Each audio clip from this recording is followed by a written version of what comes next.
vendredi 2 mai 2025 à 8h50 Sara Mansour ngi nii de pont baa ngi ni ngeen di seen Kubri Mansour ngi nii kenn newu fi kenn nekkul mag tout est fermé Makka dañ ko tëj kenn du dugg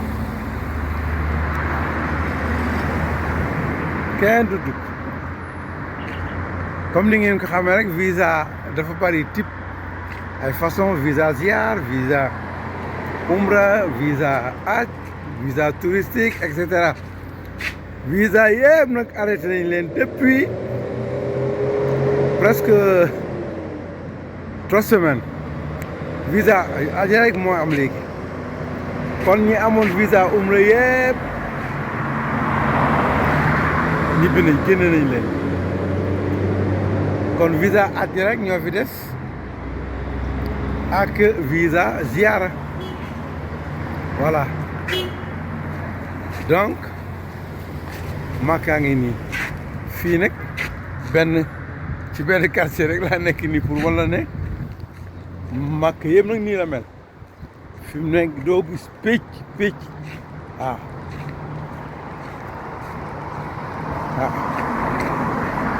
Kaaba ga moom dem fa problème la waaw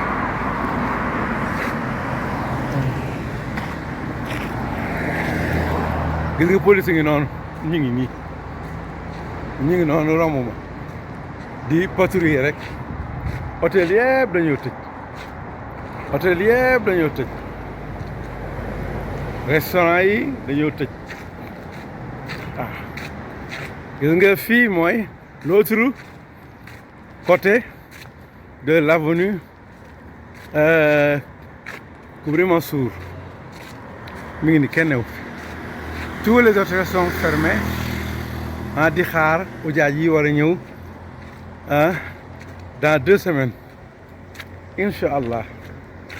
donc gis nga Aldeik restaurant yëpp dañoo tëj kenn nekkul Makka waaw ñu ngi woon nag di raafal rek nag surtout ñu les sans papiers ñu ngi raafal rek ñun nag yàlla def na kenn raafale wu ñu gis ngeen auto police romb nañu nii léegi sax may filmer mais ils m'ont laissé faire mon travail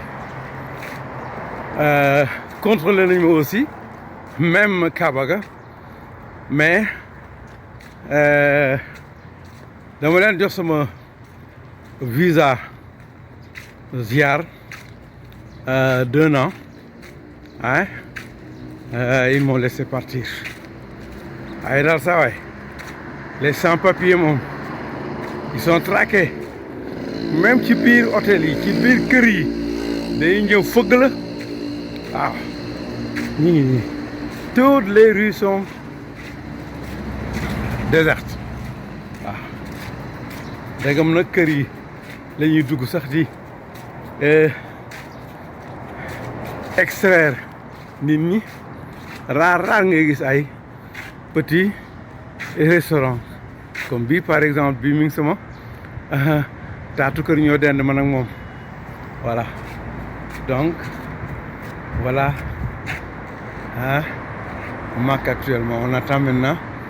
d'un moment à l'autre vraiment l'arrivée des pèlerins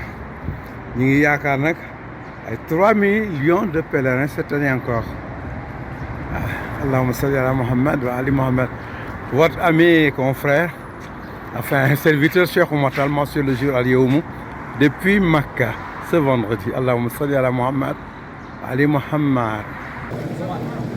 ñu ngi nii ci aram bi tey ce lundi 28 avril 2025 ñu ngi waaj a juddi timis dans peut-être 3 ou 5 minutes gis ngeen jàkka ji ni mu feese mais j'ai remarqué que la tenue saoudienne le caftan blanc surmonté, enfin orné par le châle, hein, ou bien kala, rouge, blanc, hein, domine présentement l'une des parties de la mosquée de la Kaaba. Vous avez vu, hein? C'est beau comme tenue, hein? Une très belle tenue, hein? Blanc, hein? Avec châle, kala, donc blanc, rouge, hein? La tenue saoudienne, hein? Voilà. Gis ngeen ni jàkka ji mel ñëpp nag c'est pas des saoudiens, hein? Généralement ujaaj bu ñëwee dañuy imiter les saoudiens ci seen tenue, hein? Traditionnelle et officielle, hein? Gis ngeen ni mu rafetee, voilà, hein? Souvent aussi surmonté par une couronne noire, hein? Voilà, hein? Gis ngeen, hein? Jàkka jàngoo, voilà, jàkka jàngoo bu ñu jullee timis ba pare nag incha allah rabbi gis ngeen caméras yi sont placées à la place du professeur d'université qui va donner un cours, hein, magistral pour pèlerins yi. Mi ngi nii gis ngeen caméra baa ngi pare na, voilà, hein, la chaire du professeur qui est un professeur, un éminent professeur à l'université de Oumoul Khoura fii ci Makka. Donc ñun toujours fii la ñuy ñëw di jàng si, di jàng ak baamuwaat ndax jàng du wees, voilà. Gis ngeen ñii dañoo wooroon ce jeudi, enfin ce lundi ba ñu ngi nii di dog ci biir jàkka ji, biir jàkka Kaaba gi. Ay ku defoon lii Sénégal, ah di jéem a lekk ci biir jàkka ja, non seulement dinañu yuuxu waaye dañ lay tabam nëmb sax, waaw, mais voilà, donc il est content, il est content, et aussi je le prends. Voilà, salam alaikum wa rahmatullah, salam alaikum wa rahmatullah, salam alaikum wa rahmatullah, salam alaikum wa rahmatullah, salam alaikum wa rahmatullah. Donc jàkka yi ñu ngi waaj a julli timis, ñu ngi waaj a julli timis, ñu ngi waaj a julli timis, ñu ngi waaj a julli timis, ñu ngi waaj a julli timis, ñu ngi waaj a julli timis. Dégg nga ñu ngi noonu la ñu Dahir Dahir Dahir Dahir Dahir Dahir ok ok ok voilà.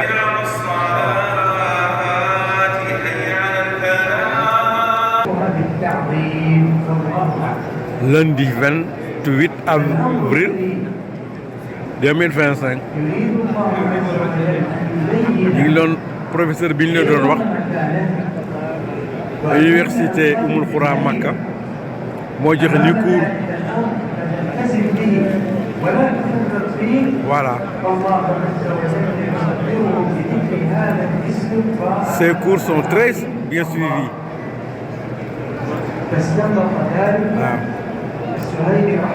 Par les pèlerins. Donc, gis ngeen l'assistance. Et la télévision saoudienne da koy jël en direct pour wan leen importance su cours bi ak la personne qui dispense le cours, voilà. Voilà. Sànq ñu ngi leen koy wax ne d'un moment à l'autre après timis un professeur d'université dina jox cours, kon cours baa ngi nii. فقالوا هذا الاسم أطلق هذا الأمر وقصره على صاحب الحق الأوحد وهو الله جل جلاله، فقالوا ذكر الاسم دل على هذه الفائدة العظيمة، دل على هذه الفائدة، وقالوا على إثرها دل على أن هذا النظام للمواريث الشرعي وهذه الأحكام الشرعية أنه نظام فريد لا يدانيه ولا يساويه li mooy firnde ne diine dañ koy jàng. قسمة الميراث وضعها البشر لأن doo topp dégg rek topp. نظام المواريث الشرعي هو من عند الله وحده وأما غيره فهو من وضع البشر. وهل يكون ما شرعه الله عز وجل كما شرعه البشر؟ diine dañ koy jàng. فقال إذا هذه أيضا فائدة دل عليها ذكر هذا الاسم العظيم وكونه في مقدمة waaye diine du ay kéemaan rek أيضا ak xuraafaat. قالوا إذا من أدرك هذه المعاني فإن من ينتقل في قسمة الميراث من شريعة الله إلى غير شريعة الله قالوا ينطبق عليه ذلك المثل وهو إعطاء من لا يملك لمن لا يستحق. جرمين: أن يأخذ الإنسان ما لا يملكه جرم، وأن يعطيه لمن لا يستحقه جرم ثاني. فالمال مال الله، والذي قسم ذلك هو الله، فمن أخذ مال الله وهو لا يملكه وأعطاه بيد من لا يستحق ذلك لا شك أنه قد أجرم جرما عظيما. فقالوا حاله كحال إعطاء من لا يملك لمن لا يستحق. فإذا تلك الأحكام الشرعية التي جاءت في الميراث تدل على أن الالتزام بها أمر ملزم فهي من عند الله العظيم. Cheikh Oumar Tall mentionne le jour al-Yawm depuis Makka, lundi 28 avril 2025. ومن حكم في ود ñu ngi nii tey ci vendredi 25 avril 2025 à 11h42 ñu ngi nii di xaar au premier étage di xaar julli ajjuma. ngeen ni mu feese del ñëpp dañoo ñëw umra si ak aj si rien que visa aj yi ou bien ñi war a aj si ñëwaguñu fin du mois yi ñëw début mai incha allah rabbi ñi fi nekk ñëpp kon dañu umra si woon avec visa ziar. mais ku fi am visa umra moom jeex na génne nañ la bu yàgg maanaam ñibbi nga sa visa umra jeex na bu dee visa ziar rek ñoo fi nekk nii. gis ngeen comme ni ñu ko waxee woon rek umra moom tous les jours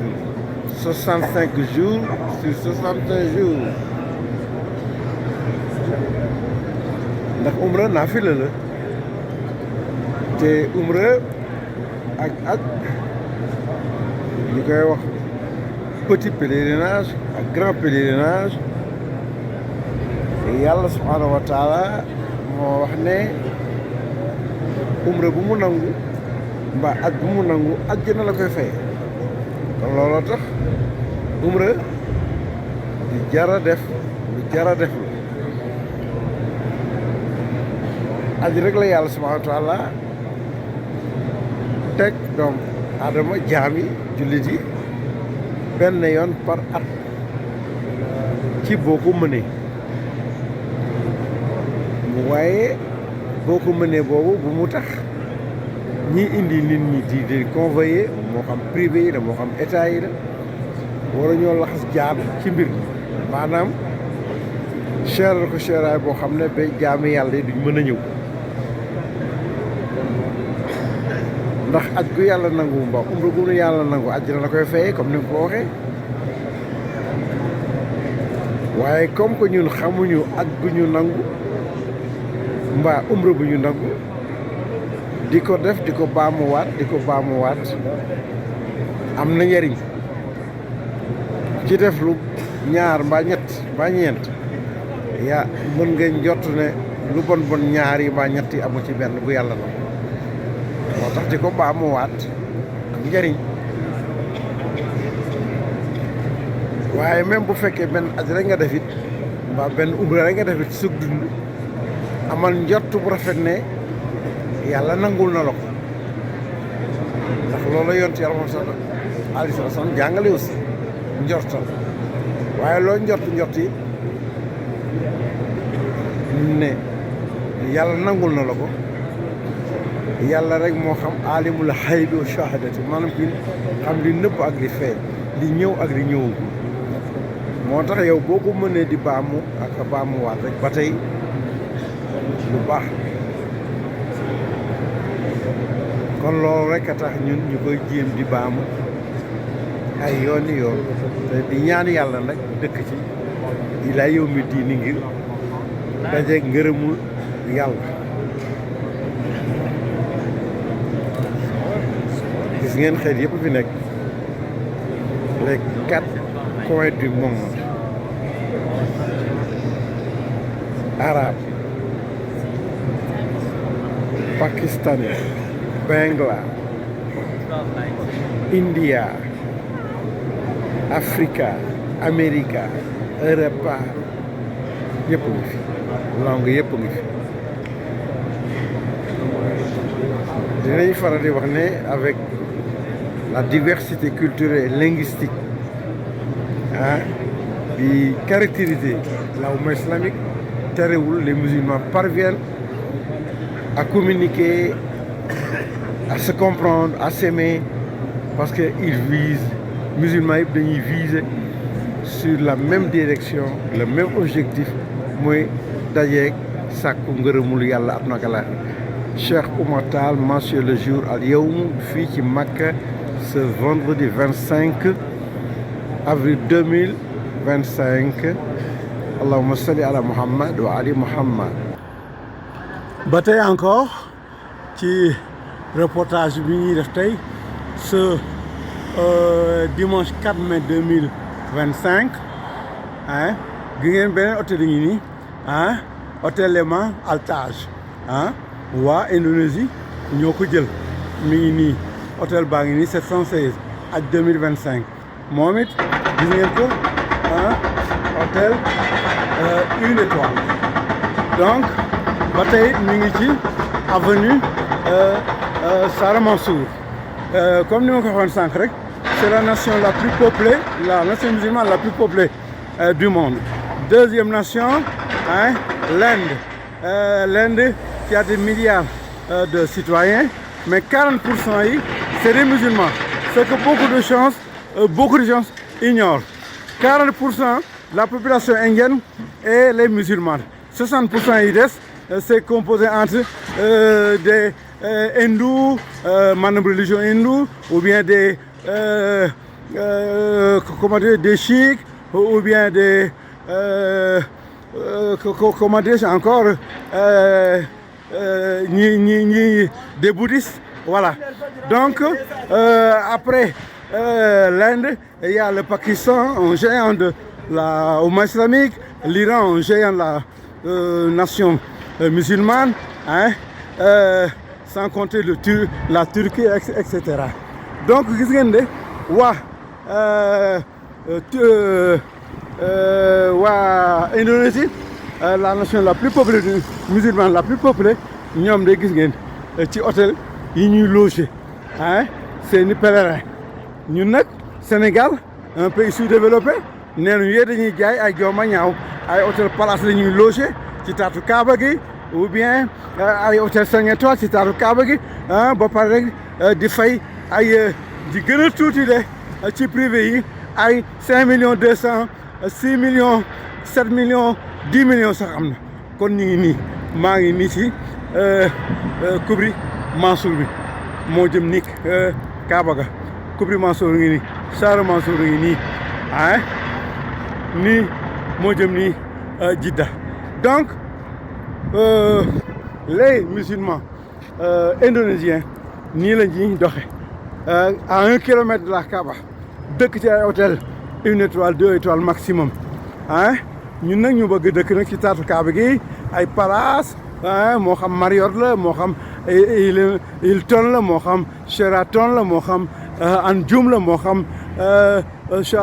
Sharjah et cetera donc il faut ñu reconvertir les mentalités il faut que ñu sensibiliser les musulmans sénégalais xamal leen ne daal aj Makka ak jaamu yàlla la dug noos looloo tax nag ñu war ko wàññi bu baax a baax a baax gis nga kii moom it hôtel la mais li muy rëy yëpp di taaru yëpp sori na Kaaba ga de à 1 kilomètre parce que moom it ñi ngi ci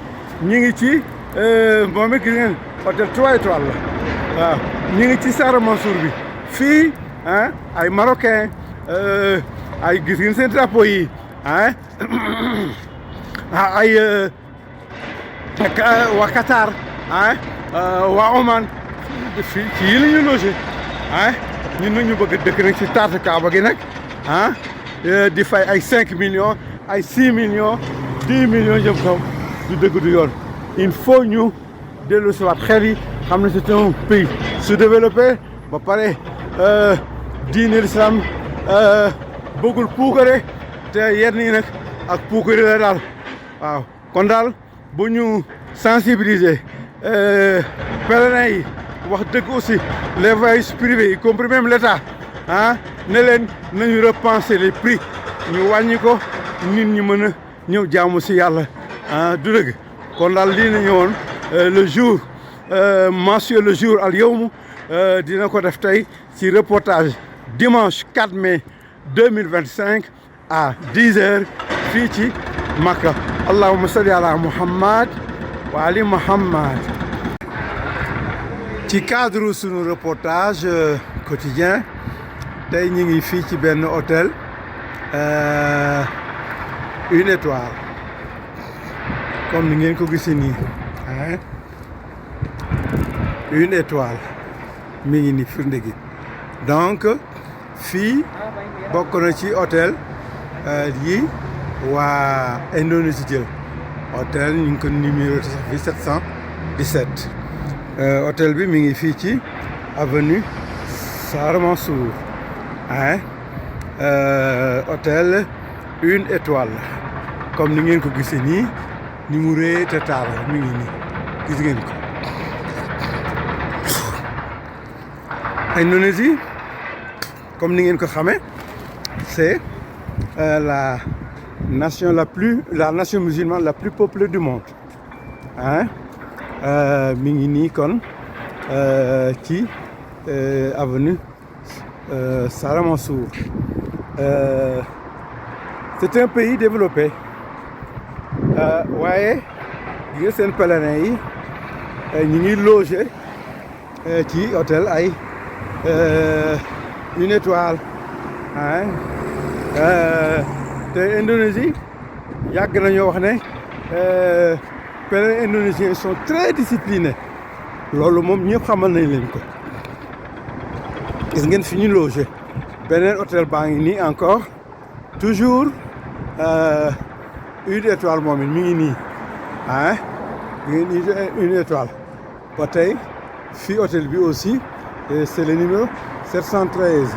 à 2025 ba tey ci avenue Sara Mansour gis ngeen Mansour Sara Mansour boo koy natt tey mën nañu wax ne à 1 kilomètre du haram maanaam de la Kaaba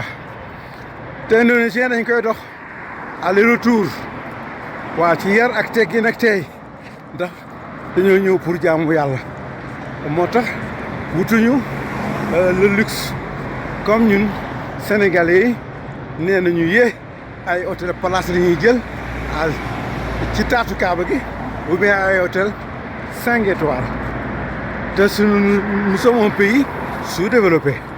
gis ngeen beneen hôtel baa ngi nii encore moom it c'est le numéro 714 ba tey waa Indonésie moom it hôtel 1 étoile voilà gis ngeen moom it mi ngi nii gis ngeen mi ngi nii moom it fii la bokk na ci hôtel yi waa Indonésie jël fii ci avenue Sara Mansour beneen hôtel la ngi nii aussi beneen hôtel la ngi nii aussi gi ngeen ni mu rëyee ni mu taaroo moom it mi ngi ci avenue Sara Mansour moom it mi ngi nii firnde gaa ngi nii bokk na ci hôtel yi waa Indonésie jël numéro 714 mi ngi ak 2025 moom it ci avenue Sara Mansour ba tey la nekk yooyu yëpp nag bu ngeen gisee ñu koy wane pour wane rek ne ak jaamu yàlla la warta nekk genre vacances et cetera kon te c'est un pays développé waaye gis ngeen ko mi ngi nii hôtel baa ngi nii mën nañ ko jëlaat gros plan gis ngeen ko mi ngi nii hôtel baa ngi nii hôtel moom it une étoile waaye ñu taxaw foofu